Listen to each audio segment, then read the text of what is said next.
أعوذ بالله من الشيطان الرجيم بسم الله الرحمن الرحيم وإذ زين لهم الشيطان أعمالهم وقال لا غالب لكم اليوم من الناس وإني جار لكم فلما تراءت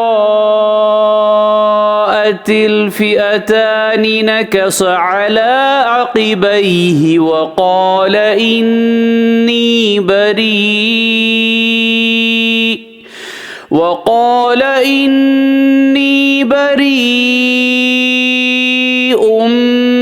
منكم إني أرى ما لا ترون إني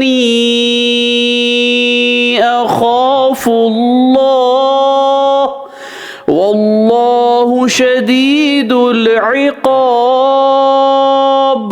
सूरह अनफाल आयत नंबर 48।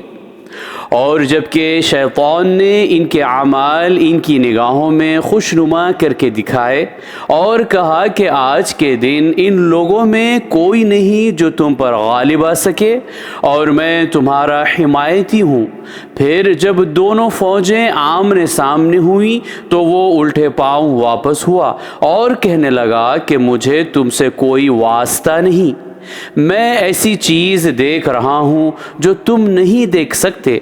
मैं अल्लाह से डरता हूँ और अल्लाह सख्त अज़ाब देने वाला है।